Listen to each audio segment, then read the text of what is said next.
All right.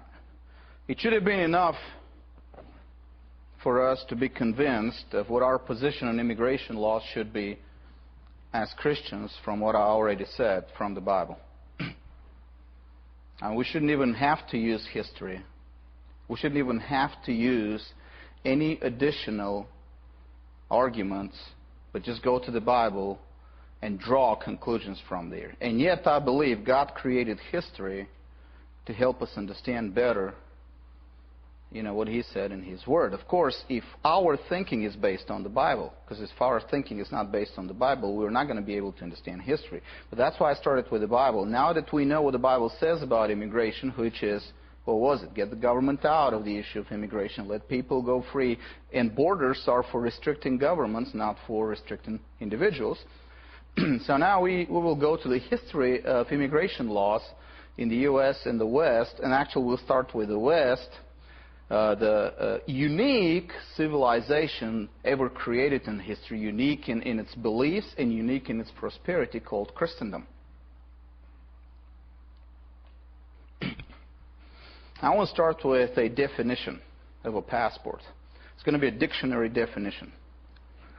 Passport, or safe conduct in time of war, a document granted by a belligerent power, a power in a war, to protect persons and property from the operation of hostilities. In its more familiar sense, a passport is a document authorizing a person to safely pass out of or into a country, or a license or safe conduct to.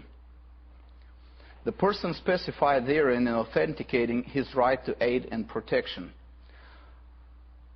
Now listen to this. It's part of that dictionary definition. Although most foreign countries may now be entered without passports,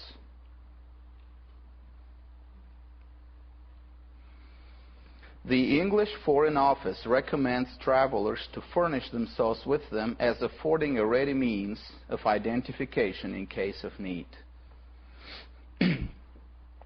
Now, close your eyes and imagine a world where you could travel to any country without having to carry with yourself any means of identification, whether passport, visa, or ID card. Well, in fact, try to imagine a world where you can drive in your own home state without any means of identification, driver's license, or anything else, if you can. Imagine a world where you don't have to meet the perverts of the Transport Security Administration, the police thugs, the border control bureaucrats, corrupt and greedy customs officers, etc., etc., etc. Imagine a world where the government has no means to track your movement. And if they want to stop a criminal from going somewhere, the burden of proof is on them. They need to first provide the court with an incontrovertible proof of committed crime, and then do the arrest in such a way that no innocent person's rights are violated. I know it's hard to imagine a world like this, but I'm just asking you, try to imagine it. No roadblocks, no rounding up innocent people to check their papers, etc., etc., etc. Imagine a world in which you can freely carry your weapons with you on a plane or a ship or any substance you want or any kind of valuables without any fear that some government crook somewhere may have decided that certain substances or valuables can't cross borders.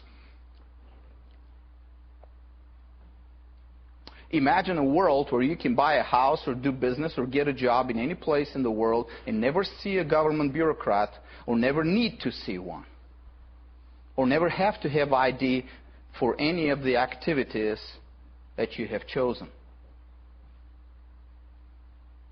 That, my friends, was the world our ancestors lived in a little over 100 years ago.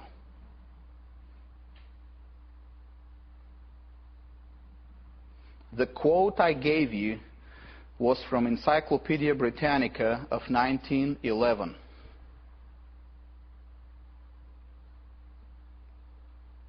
Most foreign countries may now be entered without passports.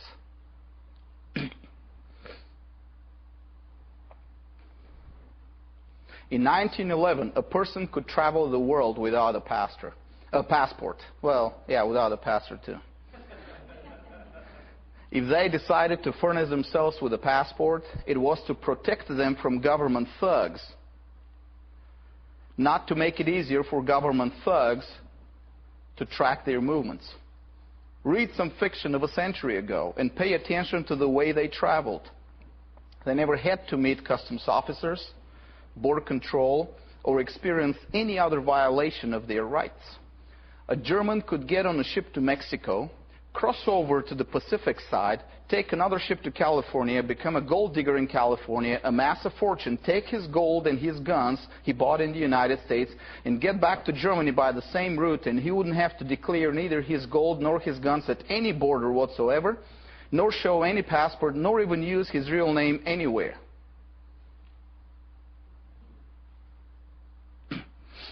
And this actually happened many times.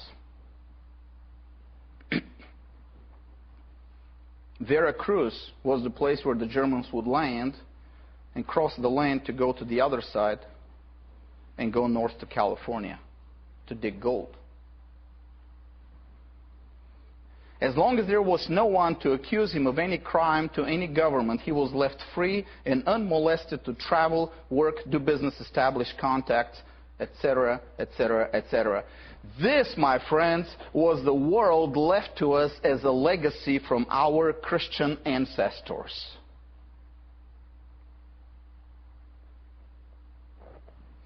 The claims of our modern pagans today that the world 100 years ago and before was a world of tyranny and oppression are ridiculous. Calvin fled Paris after the so-called affair of the placards in 1534 and safely crossed several borders to get to Basel in Switzerland. And he was an outlaw to the French government. In the course of the next several years, Calvin freely traveled between Basel in Switzerland, Ferrara in Italy, and Strasbourg in Germany, and he was even back in Paris for a time, still unarrested and unmolested by the French authorities.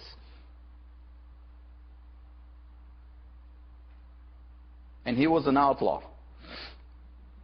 2 centuries later, Voltaire, under the French so-called absolutist monarchy and tyranny, banned from Paris because his place earned the wrath of the king himself, settled in Geneva, Switzerland. Geneva had a ban on theatrical performances at the time, so Voltaire would cross the French border regularly and stage his plays in Furnish on the French side of the border. Do you hear that? And those were banned by the king himself. He would go to France and stage his plays there. Just compare this to what Edward Snowden had to go through when he righteously exposed our wicked, tyrannical government in D.C. And he wasn't even an outlaw. There wasn't even a court procedure against him. We have liberty today. We know nothing about liberty today compared to our ancestors just 100 years ago. Next time you see a government employee, thank them for your slavery. In fact, next time you see a voter, thank them for your slavery.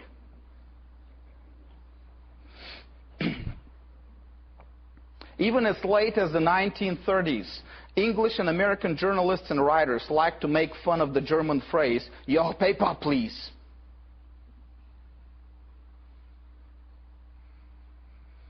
As free Christian men, English and Americans could not grasp why a government would force its citizens to spend money to get a passport so that the government can track their movement.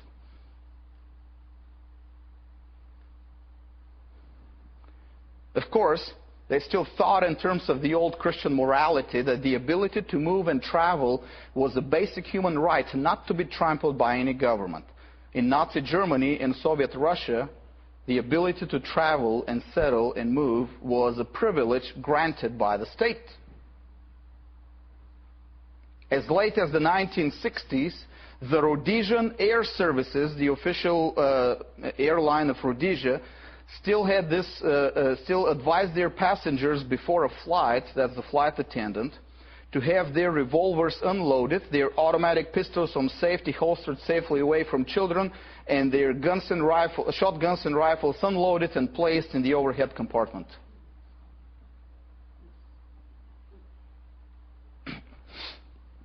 Rhodesia at the time wasn't the backward, racist, socialist, pagan, corrupt, gangster country modern Zimbabwe is. It was the modern, developed, free Christian nation, the economic miracle of the world, keeping a steady pace of economic growth of 7% a year in the midst of a world recession. Yes, this is the world we lost. A legacy of more than a millennium of Christendom. A Christian civilization that started on the ruins of a self-destructed pagan civilization to develop into a civilization that ruled the world and brought the biblical ideas of liberty and justice for all to all corners of the world. The story why we lost it, why we're back to a barbarian world of government oppression, is a longer story. Suffice to say, here just briefly, the fault lies with us, the Christians, for abandoning the comprehensive message of the kingdom of God and focusing our attention on the salvation of our little precious souls, effectively excluding from our preaching more than 99% of the gospel of Christ, which has to do with subjecting all things to Christ, including the civil government. The fault lies with us that we have allowed our pulpits and our churches and seminaries to be filled with men who have preached and administered theological vasectomy in the church.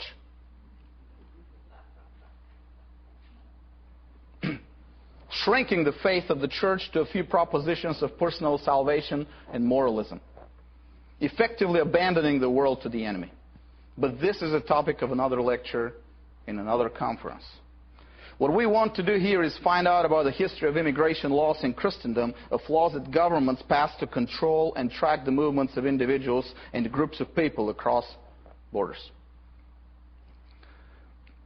It is commonly acknowledged today by historians that part of the success of the gospel in the early days of the church were the Roman roads on land and their marine equivalent developed technologies for navigation and safe sea lanes free from pirates. Just a couple generations before Christ, Julius Caesar employed the might of Rome to completely destroy all the pirate fleets and nests in the Mediterranean. So complete was his victory that the effects of it lasted for 7 centuries. It wasn't until the emergence of Islam that pirating became a threat to shipping again. His successor, Caesar Augustus, took up the enormous task of building roads for an empire that had grown beyond anything the world had known by that time. The road building office was actually raised to the level of imperial ministry. In fact, even though we don't have direct information of the government budget at the time, given the extensive road building in Augustus' time, it may have well been the largest item in the government budget during his reign. Larger than the military expenses of the empire. I mean, anybody lived in Europe? Anywhere you were in Europe, you were about 20 miles from a Roman road that is still used. And I can tell you, I have seen old Roman bridges near to where I lived, where 3 18-wheelers can pass on that bridge. And it still stands. And in fact, just recently in Bulgaria, they had a lot of rain and floods and so on. On the same river where I remember that bridge, 3 newly built bridges in the last 30 years collapsed, and the Roman bridge is still there.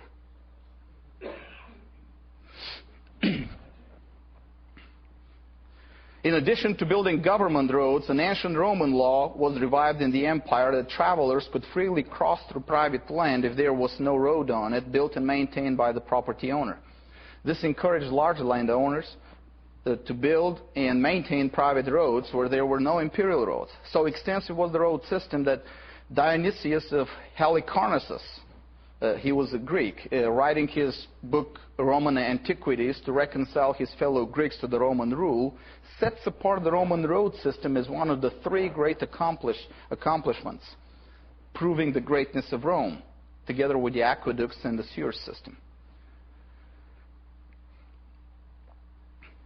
These roads wouldn't be of a great use for commerce or for the gospel if the Romans didn't also remove all legal barriers to travel.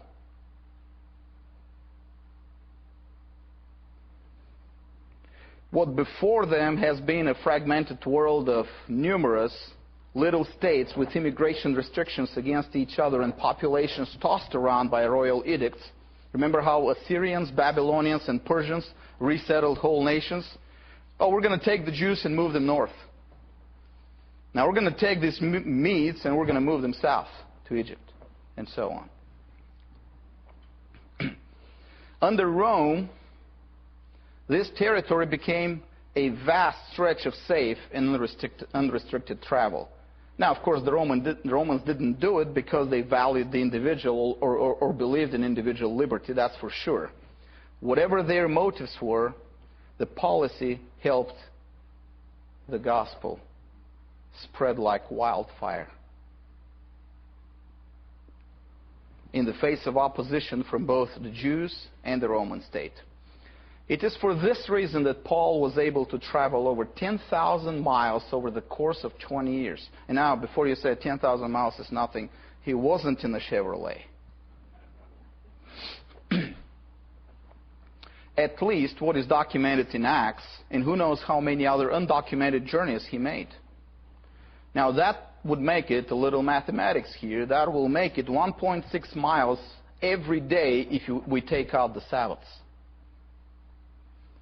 Given the average speed of traveling at the time, he spent 3 hours average per day outside the protection of cities,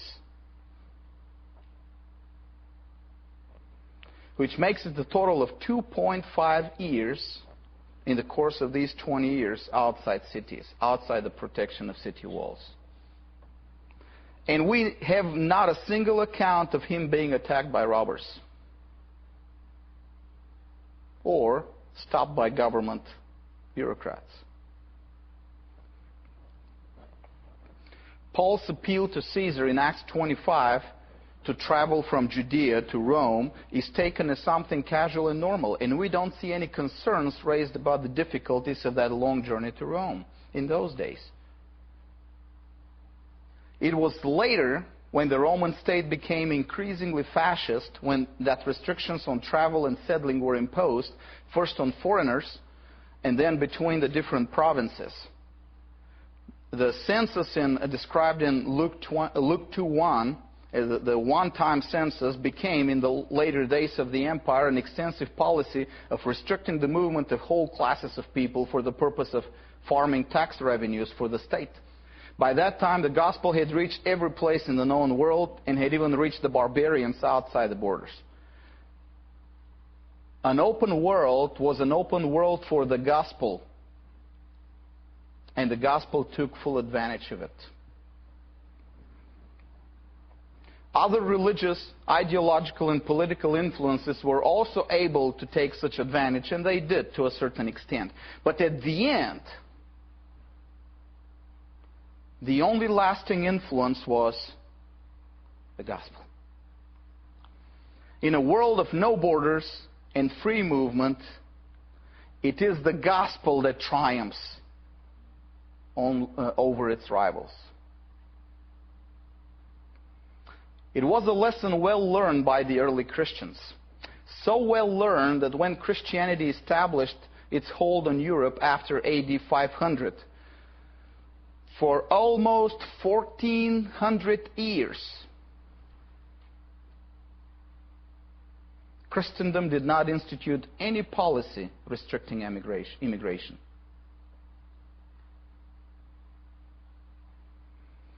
Shutting down borders was left to the barbaric pagan world. The pagan world had a reason to be afraid of free travel and immigration, for it was the gospel that was the superior spiritual force. China remained a closed society for most of its history, limiting not only immigration of foreigners, but trade with foreigners as well. Japan used its geographical position to establish immigration restrictions of almost complete isolation from the rest of the world.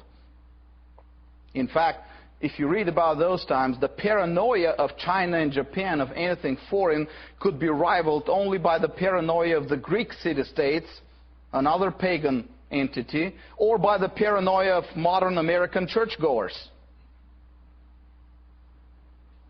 another pagan entity.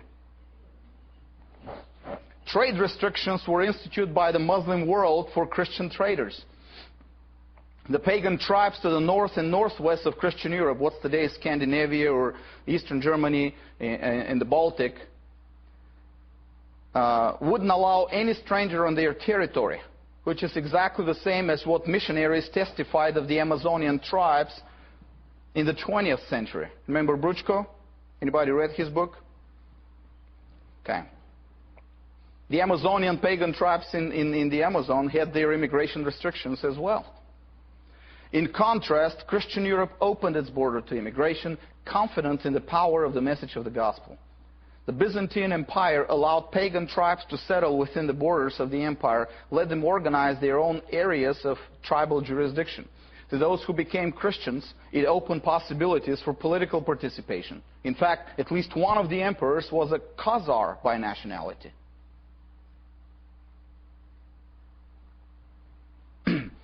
The trust in the power of the Christian message and the Christian culture was justified. Politically, the empire disintegrated, but what it left religiously was a strong legacy of Christian culture. So strong, in fact, that several centuries of concentrated efforts by the Ottoman authorities to eradicate Christianity proved fruitless. And eventually the sultans gave up. In the western part of Christendom, the legal principle was established that the non-political members of the society, those that were not nobility, soldiers, or servants of rulers, should be safe from political harassment, including border restrictions. The feudal Europe, remember that feudal Europe with all the little borders? Did you know that peasants could travel through these borders and nobles couldn't? That was Christendom. Imagine a border where you can travel and DC politicians can't. This led to some curious moments when, after wars or plagues, different principalities actually competed to attract freely traveling peasant families to settle on their lands, to repopulate the land. The restrictions of the time were economic, not political, and an economically free person was allowed to travel anywhere he pleased. It's amazing for us today to read accounts of people who were declared outlaws, as I said, and yet were able to travel extensively without being arrested, some even changing their names to conceal their identity. It was taken for granted in Christian Europe that government agents could not stop a person just on mere suspicion. Within the course of 1,000 years, Christian Europe was transformed from a pagan, barbarian place to a civilized culture, where the individual had rights like nowhere else in the world. The Reformation and the wars of the Reformation created another legal precedent and concept related to immigration, one that was taken directly from the law of God, cities of refuge, from Numbers 35. It is seldom understood today that the Reformers looked at Christendom in general as a civilization of refuge. And therefore the Reformed nations as nations of refuge first and foremost.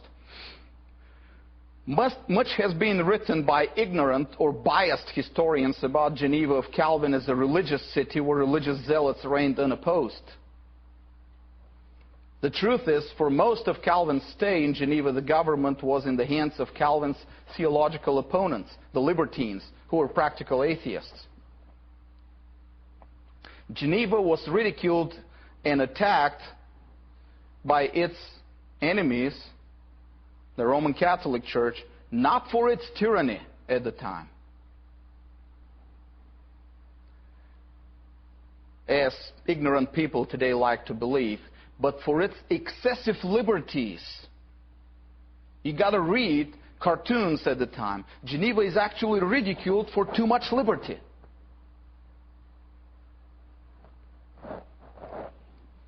And why did Geneva have excessive liberties? Because Genevans considered their city not a bastion of the Reformation, but a city of refuge. A safe ground for those who were fleeing economic distress, political turmoil, plagues, etc.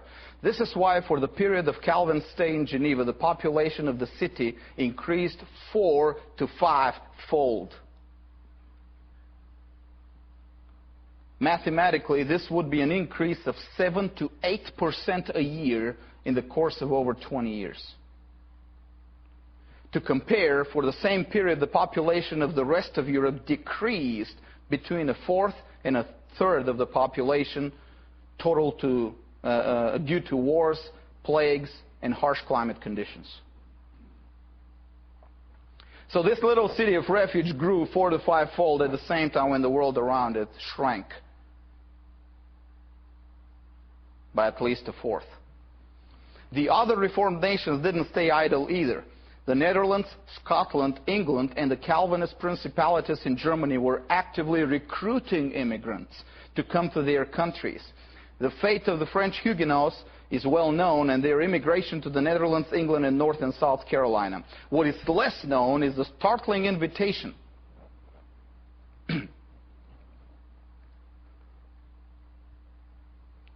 these Reformed countries issued to the persecuted Jewish communities in Spain and France. Startling by the standards of the time, at least. Remember, this was a time whenever I looked at the Jews as some cursed nation. Remember, as late as the 1930s, the socialist fascist government of Franklin Delano Roosevelt refused entry to Jewish refugees from Nazi Germany, effectively delivering them to death. And that was a normal thing in the 1930s. And yet Reformed nations in the 1500s openly invited Jews to come to their nations. Oliver Cromwell's opponents spread the rumor of him being of Jewish descent on account of his policy of open borders, of which the Jews took the greatest advantage. One of the original drives for establishing colonies in the New World was to make them cities of refuge, as the story of both the Pilgrims and the Puritans in Massachusetts reveals. Emma Lazarus' sentiment in her New Colossus poem was the sentiment inherited from previous generations of her Jewish ancestors who found refuge in the Reformed lands. And let me read it to you again, in case you've forgotten what America stood for. Give me your tired, your poor, your huddled masses yearning to breathe free. The wretched refuse of your teeming shore, send these, the homeless, tempest-tossed, to me. I'll lift my lamp beside the golden door.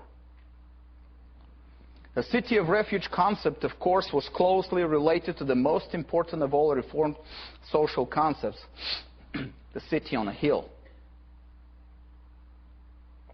It would take another lecture to explain why it is the most important concept of the Reformation and how it influenced the founding of America and how we lost it. In short, the idea of building a society that exhibits God's justice and mercy was central to the teachings and the practice of the Reformers and their spiritual heirs. But if the Reformed communities would become a city on a hill, beacons of God's liberty and justice for all, it was natural to expect that the glory and the honor of the nations would be brought in this city. Revelation 21, 24 through 26. And the huddled masses yearning to breathe free will be eager to settle in that shining city on a hill. A city on a hill whose gates are closed is the dungeon of a tyrant, not the celebration halls of the King of Kings. The gates of the Reformed communities, therefore, were to remain open to everyone who had the heart and the will to come in. The history of the last 4 centuries supplied abundant proofs for the success of this view. Contrary to the foolish fears of modern American Christians, open gates don't attract criminals. and lazy people. It is the moral, industrious, entrepreneurial type of person who is willing to undertake to move to a better place for better safety and better opportunities for his children. The argument is the same as the argument about gun control. When guns are banned, only the criminals have guns. When guns are allowed, to every criminal there's a number of honest people who can shoot back. In the same way, when borders are shut down, only criminals cross them. When borders are open to every criminal, there are multitudes of honest workers and entrepreneurs who would want to come in and settle. The Reformed communities who opened their gates for the flood of immigrants, Christian or non-Christian, prospered abundantly within a generation after having been the economic backwater of Europe. Protestant Netherlands, the greatest example of all, profited so greatly from the uncontrolled immigration that the country that in 1540 was a few fishing villages in the swamps of a corner of the Habsburgs' possessions, within a generation, by 1580, was the economic, social, and military miracle of the world. And in the course of the next 100 years, they took on 3 great empires and defeated them. This little country. It was this concept that was at the foundation of the early colonial views in America concerning immigration. The colonists opposed immigration restrictions as a violation of their liberties. The royal ban on colonizing the Appalachians and beyond the Appalachians, at the time the king had a ban on people moving to the Appalachian Mountains, was opposed, ignored, and disobeyed by the early American colonists in large numbers. In a sense, well, not in a sense, but actually most of the soldiers in the Continental Army of George Washington were, by the modern status lingo, illegal immigrants. Hello, a land of illegal immigrants.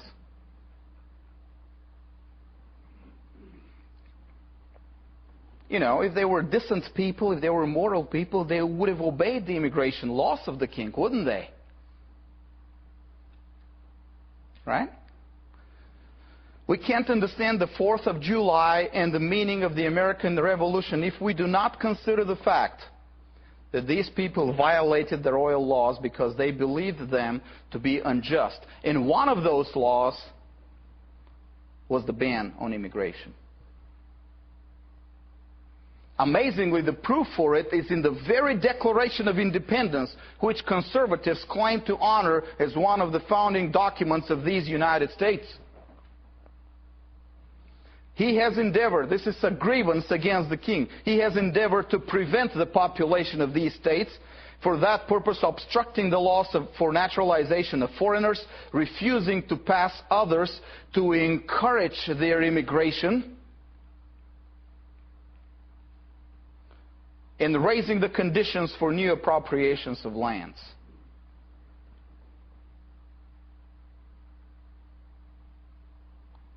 Modern conservatives pay lip service to these words and then turn around and demand from today's government the same thing that the colonists fought against.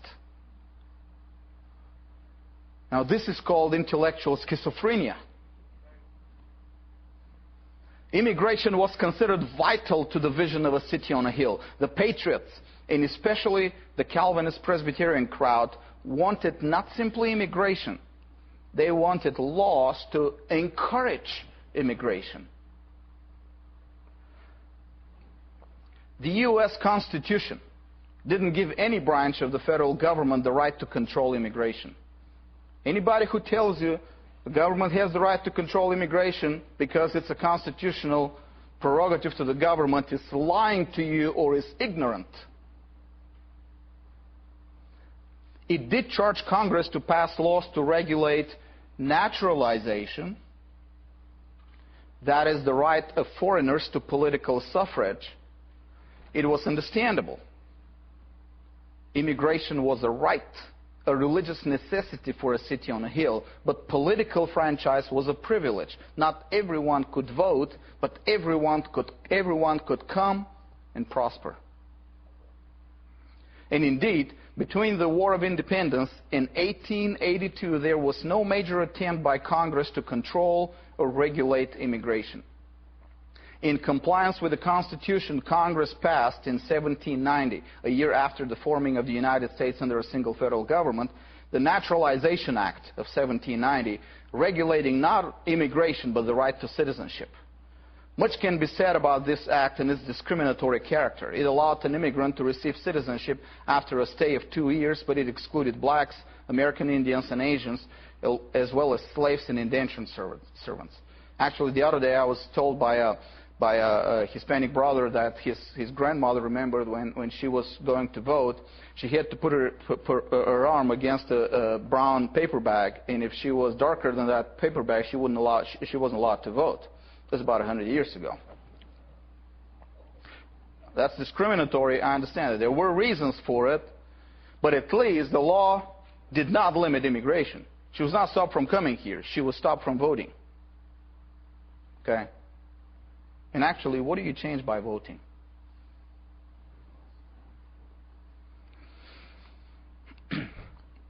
It was amended multiple times between 1790 and 1921 to fix some problems, or actually create new problems. Essentially, though, it did not limit nor control immigration. The old Christian Reformed concept of city of refuge remained at the foundations of America's immigration policy for about a century. In fact, in a few cases, immigration was actually encouraged. And in the 1840s and the 1850s, while the conflict between the northern and the southern states was forming and picking up speed, both sides worked frantically to attract immigrants from Europe.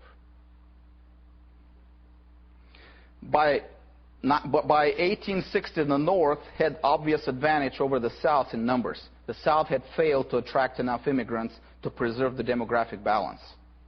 In comparison, during the Revolution, the bulk of the population was in the South. Remember, Virginia was a central state in the Revolution. The influx of immigrants provided the North not only with enough human resources to man the northern armies, but also with the necessary labor force to man the growing industrial base. Not to mention that more immigrants meant more people with new and daring ideas, entrepreneurial spirit, and the skills to organize production to levels unheard of before.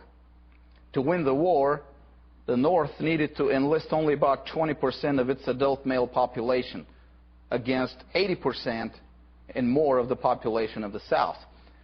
And significantly, the North came out of that war much better developed industrially. In 1870, the United States was already the economic superpower of the world due to this unique combination of Puritan work ethic and unrestricted immigration, bringing in an abundance of labor and talent.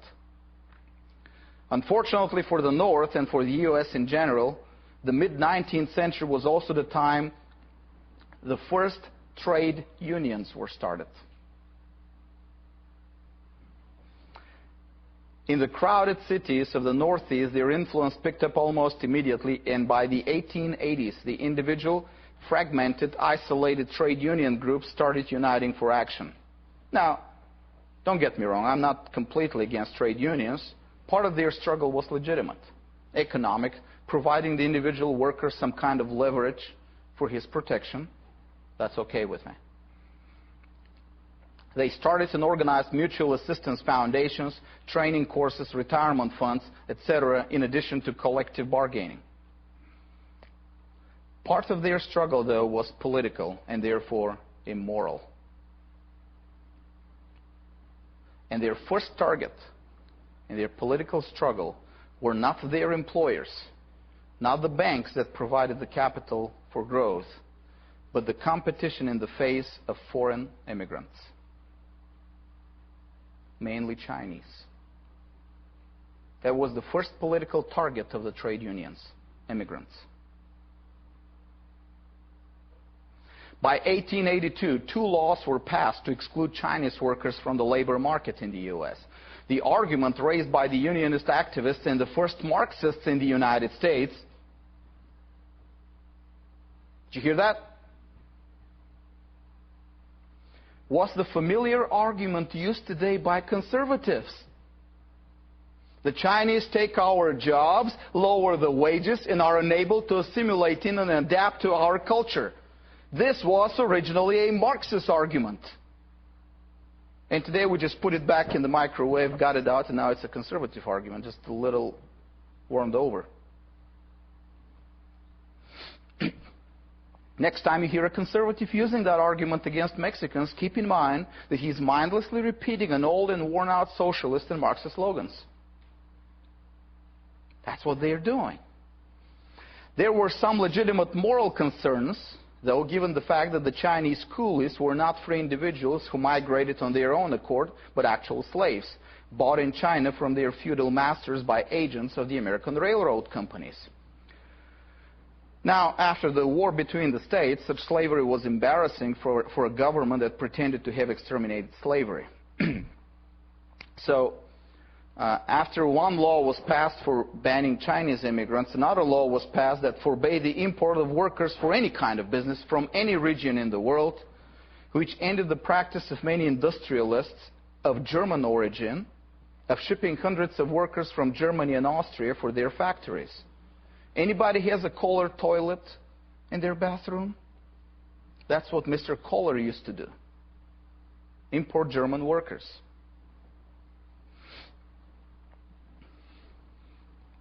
None of these laws, however, banned an individual foreigner from entering the country and settling in it. Now, these laws did have some negative economic effect, mainly on the railroads and the mining industry, which used imported labor extensively. At the time, those were government conglomerates anyway, so I'm not really shedding a tear for them. But there were no immigration laws. Immigration was left to the states, and since the states competed for immigrants, there was no limitation. The old religious principles that America was founded upon, combined with the economic incentives of the industrial age, made America completely open its borders. It's important to note that the Supreme Court decision of 1892, that the U.S. is a Christian nation, remember that? We like to repeat that mindlessly, was made in reference to an immigration case where a church, the Church of the Holy Trinity, challenged one of these laws, these restrictive employment laws, and won. It is ironic that one of the most important statements of the Supreme Court in the history of America was made concerning an immigration case. But the war between the states only accelerated the centralization of power in the government in Washington, D.C., and by the 1880s, the federal government was already an active agent of its own, ready to overstep even more boundaries. Remember what was the immediate occasion for the war between the states? What was it? States' rights. States' rights, but there was a specific occasion that they started shooting against each other. When was the trigger pulled? When the federal government wanted to collect the tariffs. Okay, that was the immediate occasion where the first shots were exchanged in South Carolina. Okay. By 1882, some smart people in Washington had realized that immigration was a huge, untapped source of revenue. Well, since people were the main import commodity of America, there should be a tariff on it. Thus was passed in 1882 the first true Immigration Act in the United States. 1882, 100 years after the Revolution. And the main purpose of it was the collection of a head tax of 50 cents per every immigrant. It was 1882. 50 cents was not a small amount of money. To make it not so blatant that the act was centered on collecting revenue for the federal government, some pro forma stipulations were added declaring certain persons, called LPC, likely public charge, to be ineligible for immigration. Convicts, lunatics, idiots, and persons unable to care for themselves. Now how does the government decide who is a lunatic, I don't know. I mean, today, some government officials will look at this gathering here and they say, well, we're lunatics, right? I would say everybody in Washington, D.C. is a lunatic, but paying homage to the Christian values of the past, the Act specifically stated that the category convict excludes those who were convicted for political offenses, reflecting the traditional American belief that the United States is a haven for those persecuted by foreign tyrants. The main purpose of the Act, of course, was the creation of the first massive federal immigration bureaucracy and the creation of a source of revenue for the federal government that couldn't be challenged or influenced by the states. The Immigration Policy Administration created by that act became the forefather of many modern agencies, from the Immigration and Naturalization Service to the Department of Homeland Security and the Transport Security Administration. That was the start in 1882. The head tax was increased from 50 cents in 1882 to $8 in 1917, and there was in a period of gold standard and a deflation of the currency by 7% total for that period. So while the currency deflated for that period, prices went down by 7%, the immigration tax, head tax, was raised from 50 cents to $8. Now listen to this. For most of those 35 years, only the revenues from immigration, if we exclude all other revenues of the federal government at the time, only the revenues from immigration exceeded abundantly all the costs for running the federal government.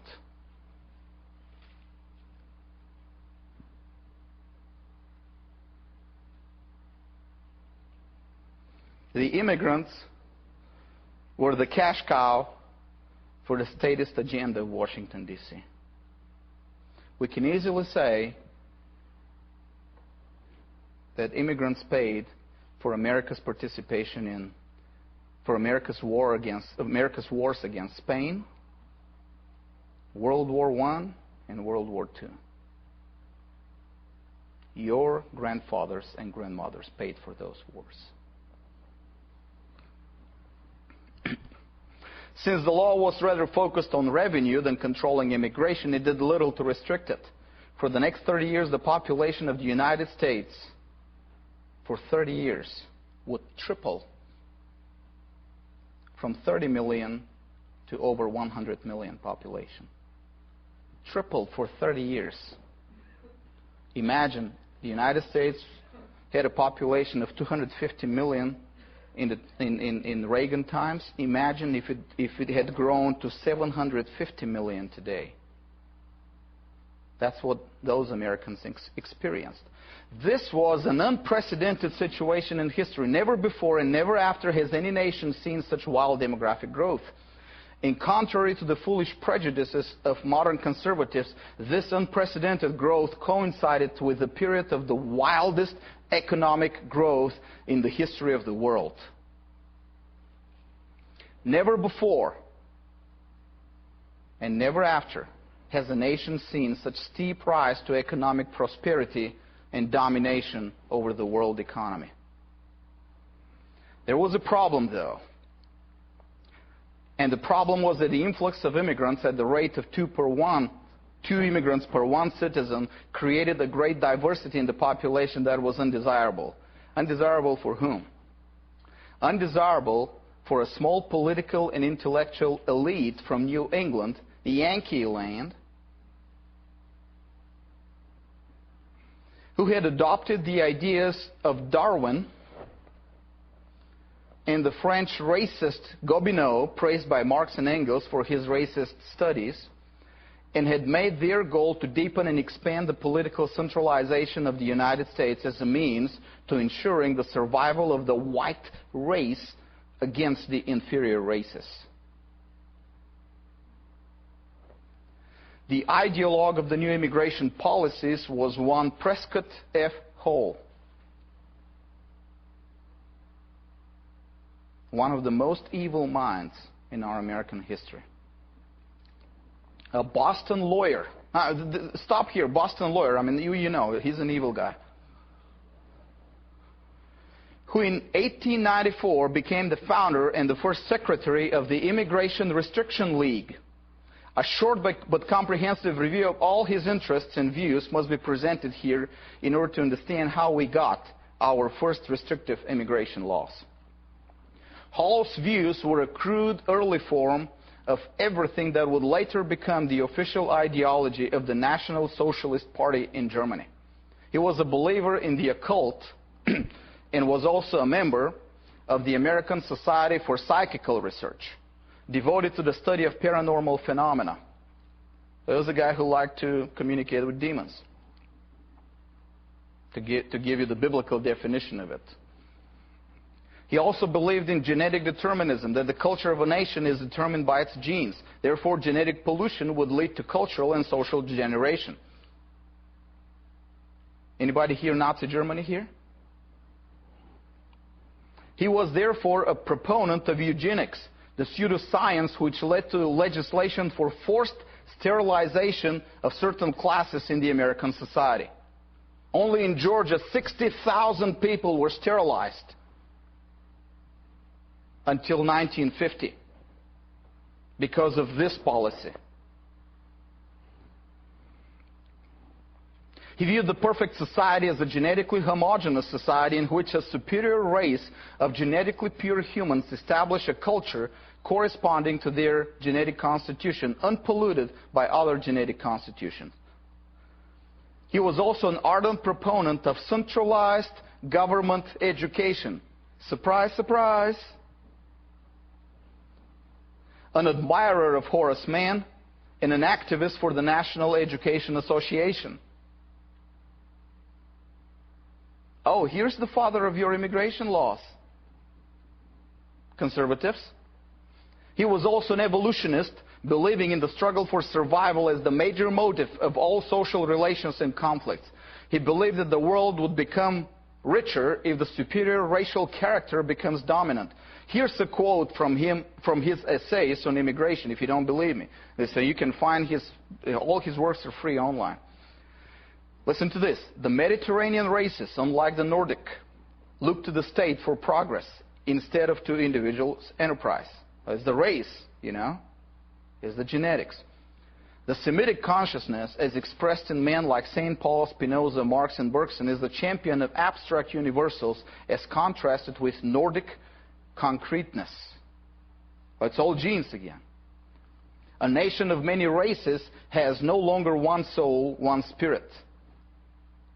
Its integrity can be destroyed not only through heredity, but by crossbreeding, through heredity by crossbreeding, but in a slower way by a change in the environment through the mere presence of alien elements. The mere presence of Mexicans will pollute, our superior white culture. Gobineau, he quotes Gobineau, the same French racist that Marx quoted from, long ago pointed out that the doctrine that all men are equal is announced only by mixed races. It's ironic, of course, that 100 years after he wrote this, the only truly socialist indoctrination centers teaching only abstract universals in the world would be the universities of the Yankee land, manned almost entirely by Nordic professors. And ironically, as he was writing these lines, the Swedish Social Democratic Party was being formed, later to become the ruling party in Sweden. For more than 2 generations, turning the Nordic nation into a herd dependent on the state for their progress. You want to see real socialism in the world today? Go to the Nordic nations. At the same time, a generation of Jewish Semitic professors were laying the foundations for the Austrian economic school, the most thorough defense of individualism and private initiative ever written in the history of mankind. If Theodore Roosevelt was the American fascist among the politicians, and he was, I challenge you to read my friend Joel McDermott's book, Theodore Roosevelt, the American Fascist. Prescott Hall was his ideologue. And the public political voice for the Immigration Restriction League was Henry Cabot Lodge, a friend of Theodore Roosevelt, a fervent American nationalist. In 1921 and 1924, two immigration laws were passed, the Emergency Quota Act and the National Origins Act, which introduced quotas, and with the quotas introduced full control over immigration by the federal government, in violation of the Constitution, which gave Congress power only over the naturalization of foreigners. The laws were deeply racist. The quotas were actually percentage quotas for different genetic regions of the world. Homogenizing America genetically was seen by the statists at the time as the necessary prerequisite to establishing centralized government over all of America. People of different genetics would only create confusion and will thwart the efforts towards more centralization. If you have read the novel Brave New World by Aldous Huxley, and you've got to read that novel, it was inspired in part by the official political ideology in the United States in the 1930s, influenced by the views of Prescott Hall and his fellow ideologists. This novel describes exactly the kind of world Hall would want. The other influence was a British guy, Herbert George Wells, the famous British science fiction writer who had the same views on races and immigration as Hall. We also need to emphasize that Wells was a committed Fabian socialist. And the Fabian society was originally Darwinian and racist to the core and anti-immigration. Another connection there would be Margaret Sanger, another committed Fabian socialist, racial supremacist, and activist for abortion as the means for exterminating the undesirable races. Such was the origin of the first real immigration laws in the United States. It didn't come from Christianity. It came from enemies of God. And after the defeat of Hitler's Germany, racially based immigration laws became an embarrassment for America. So right after the war, work started on a change in the immigration policies. The change was not meant to return the United States to the original formula of open borders, though. Once the federal government grabs a certain level of power, it never relinquishes it. The attempt was to find a new formula for continuing federal control over immigration in the post-Hitler world.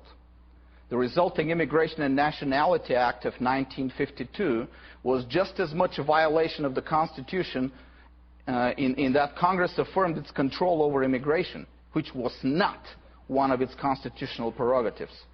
Immigration, again, was left to whom? To the states and to the people. Only naturalization was left to Congress.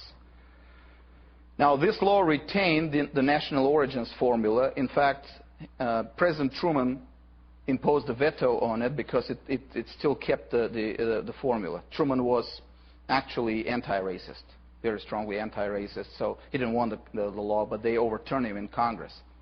A bipartisan effort in Congress overturned his veto.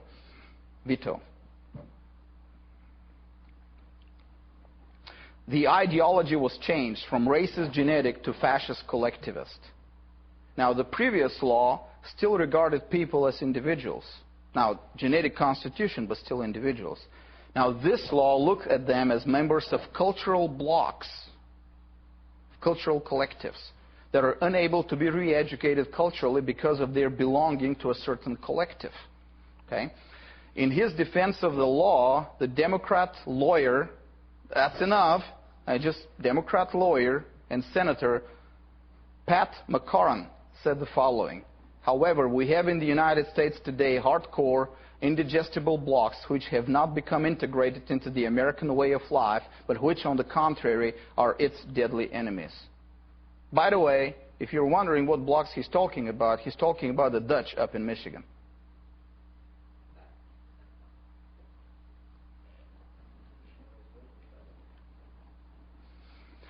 This is how you know a socialist or a liberal or a fascist.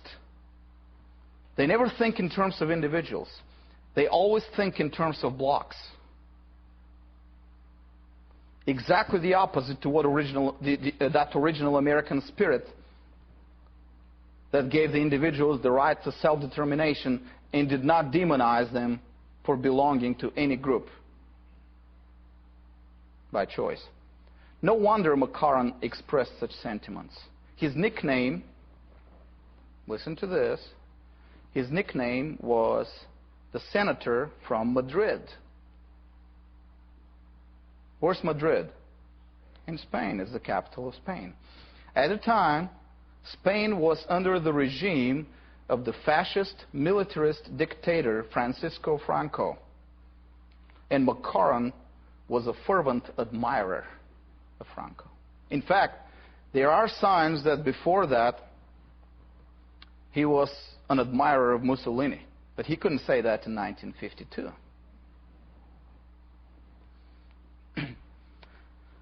He was convinced that Franco's system of forcing cultural uniformity on a whole nation is the superior social and political system. He spent much of his career lobbying for foreign aid to Franco's regime. Now, my question is, if the system is superior, why did it need aid in the first place? You know, we may ask. The Act of 1952 expanded the federal bureaucracy, for it included a provision for admitting immigrants with special skills. And it also legislated ban on immigration for people who were fellow travelers of communist parties around the world. I'm not for communists, but that meant that whole new departments were needed now to be able to determine what skills a potential immigrant had. I mean, imagine a bureaucrat who's never worked in his life, an honest job, determining what skills you have.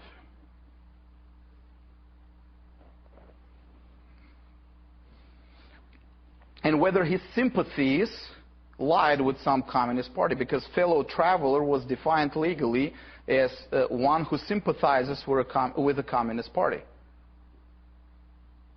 Well, how do you read the mind of a person to know what he sympathizes with? Now, if he's a member of the Communist Party, yes. But how do you read his mind? So a whole new bureaucracy was created. This openly fascist period in the U.S. immigration policy lasted for 13 years, when another group of Democrats, Emanuel Seller, Philip Hart, and you will recognize the third name, Ted Kennedy, gave the start to the last socialist period, the period that continues until now, and its policies are eagerly supported by modern so-called conservatives and many churchgoers in the United States. It was entirely based on the ideology of Lyndon Johnson's Great Society and the ideas of the American liberal political elite for social engineering. The Immigration and Nationality Services Act of 1965 removed the national origins formula, so genetics was not there anymore, but it affirmed the firm grip of the federal government over immigration. The ideology of adapting to the culture became the ruling ideology of the United States immigration policy, but what American culture was left entirely to unelected federal bureaucrats to decide. How do you feel about letting a bureaucrat decide what American culture is? Well, that's what the immigration law did. The act also removed the decision locus for immigration admissions from American soil to the U.S. consulates around the world. You see this? Now, the bureaucrats are not only deciding what American culture is, but they are not here on American soil anymore. They're somewhere in some consulates around the world. Okay? Understandably, the immigration bureaucrats are now safe from any oversight and any challenges from American taxpayers. So now, unelected bureaucrats in the U.S. determined what immigrants the government wanted, and unelected bureaucrats outside the United States decided which individual immigrants would reach the U.S. soil. Eventually, the consulates were given the power to control not only immigration, but also business and personal travel as well.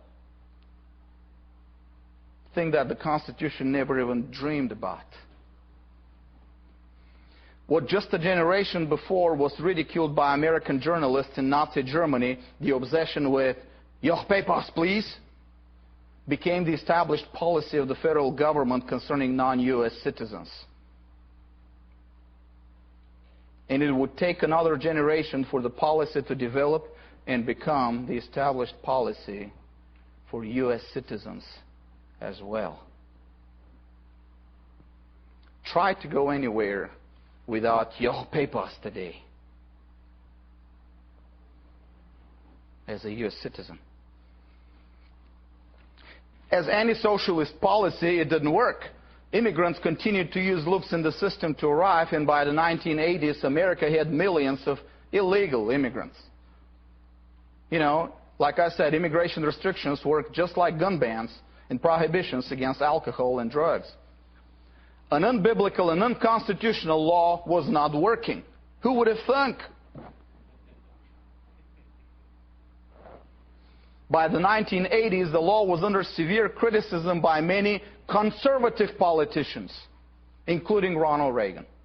In 1981, a few months into his first term, President Reagan delivered a special statement on immigration, announcing his goal of immigration reform, which would return America back to her original purpose of city on a hill. His phrase was a shining city, and he declared the following: illegal immigrants in considerable numbers have become productive members of our society and are a basic part of our workforce. Those who have established equities in the United States should be recognized and accorded legal status. Amnesty. This is Ronald Reagan speaking. In the 1980s, it was the liberals in this country who were fretting about immigrants destroying our culture. If you told a conservative at the time that immigration was dangerous to the culture, they would laugh you out of the room. Immigration to conservatives was a proof for the superiority of the American culture. Why would anyone leave their miserable conditions and come to America with the purpose of replicating the same cultural conditions here? Why wouldn't they come to have a better life in this new superior culture? The Immigration Reform and Control Act of 1986, though, did not meet all of Reagan's expectations. It did give amnesty to millions of illegal immigrants, as Reagan wanted, but it also placed burdens on and limited the freedom of employers this time. Now we're limiting not only immigrants, but now we're limiting American citizens. What a surprise.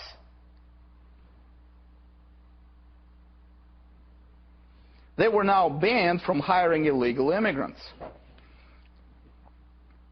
and were under obligation to report the legal status of their employees. Now the employers act as unpaid agents of the state. Do you hear that? Okay. For a law that is wicked. The reason may lie in the fact that the law's architects were two extremely liberal legislators, the Democrat Romano Mazzoli and the Republican Alan K. Simpson. And Simpson, by the way, in the 80s was an outspoken advocate for the legalization of abortion and sodomy. After the end of his political career, Ronald Reagan expressed his original vision in the following words. Listen to this. This is Ronald Reagan again speaking. I have spoken of the shining city all my political life, but I don't know if I ever quite communicated what I saw when I said it. But in my mind, it was a tall... You can just hear Ronald Reagan speaking here.